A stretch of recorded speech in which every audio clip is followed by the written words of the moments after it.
আলাইকুম গাইস, আশা করি সবাই ভালো আছেন। তো এর আগে আমি একটা ভিডিওতে বলছিলাম একটা সেন্সির কথা। তো আজকে আমি আপনাদেরকে সেই সেন্সিটি দিব। তো আপনারা কেউ ভিডিওটা টানবেন না, পুরোপুরি দেখবেন, কারণ ভিডিওর ভিতরে আমি অনেক কিছু বলে দেবো, দেখিয়ে দেবো এই সেন্সি।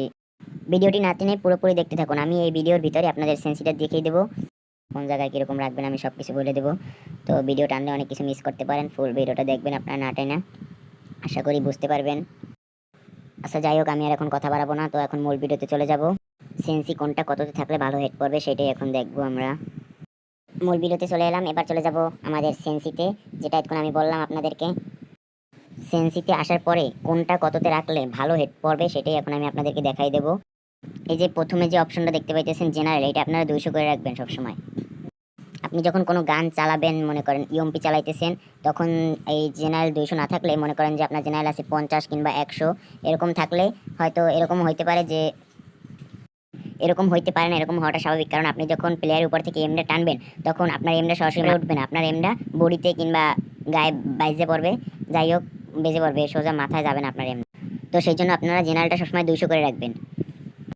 তো এখন আমরা আসবো রেড ডটে, আর রেড ডটটা কিন্তু আপনারা সবসময় 20 করে রাখবেন। যখন আপনারা ইএমপি চালাবেন তখন কিন্তু আপনার এই যে রেড ডটটা, এই রেড ডটে সবচেয়ে আপনার মূল প্রয়োজন, রেড ডটের উপর ডিপেন্ড করে কিন্তু আপনার হেডটা পড়বে। তো আপনার ইএমপির জন্য সবচেয়ে ভালো হবে রেড ডটটা আপনারা 20 করে রাখবেন। এখন পরবর্তীতে আমরা আসবো টু স্কোপে।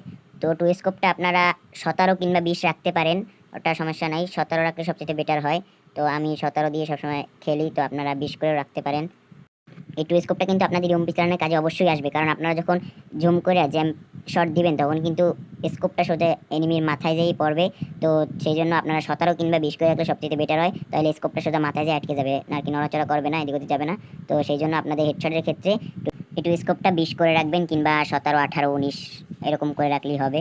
এটা যাই হোক, সমস্যা নেই কোনো। হ্যাঁ, আর একটা কথা মনে রাখবেন, এই টু স্কোপটা কিন্তু 20-এর উপরে রাখলে কিন্তু আপনার হেডশটটা পড়বে না। তো সেই জন্য আপনার এই টু স্কোপটা কিন্তু 20-এর ভিতরেই রাখতে হবে। তো 17-র নিচে নামাইলেও কিন্তু আপনার হেডটা বরাবর পড়বে না, কারণ আপনার ফোনের র্যাম যেহেতু 4 জিবি, তো সেই জন্য আপনার 17-র নিচে নামানো যাবে না, আবার 20-এর উপরে উঠেলেও হেডশটটা পড়বে না আপনার। তো পরবর্তী যেটা আছে সেটা হচ্ছে ফোরস্কোপ, আর আপনার এই ফোরস্কোপটা 20 রাখবেন। ফোরস্কোপটা 20 রাখলে আপনার সেন্সির জন্য বেটার হবে, কারণ এই ফোরস্কোপটা আমি আপনাদের সামনে নিয়ে আসছি ইউএমপি সেন্সি, যে কারণে ফোরস্কোপটা প্রয়োজন নাই। ওটা আপনারা 20 আপনাদের মন মতো করে রাখবেন, ওটা কোনো সমস্যা নাই। আর তারপর যেটা আছে ওটাও আপনাদের মন মতন করে রেখে দিলেই হবে, ওটাও আমাদের সেন্সির ভিতরে পড়ে না, ওটা আপনাদের মন মতন করে রেখে দিন, সমস্যা নেই। তারপরে আছে স্নাইপার স্কোপ, এটা আপনারা 18, এটা স্নাইপার স্কোপ আপনাদের মন মতন করে নেবেন, কারণ যেহেতু আমি যে স্নাইপার সেন্স দিতেছি না, তো সেই জন্য স্নাইপার স্কোপটা আপনাদের মন মতন রেখে দিতে পারেন, ওটা কোনো সমস্যা নাই। তো এই ছিল আমাদের আজকের ভিডিও, আবার পরবর্তী ভিডিওতে দেখা হবে। সবাই ভালো থাকবেন, আসসালামু আলাইকুম।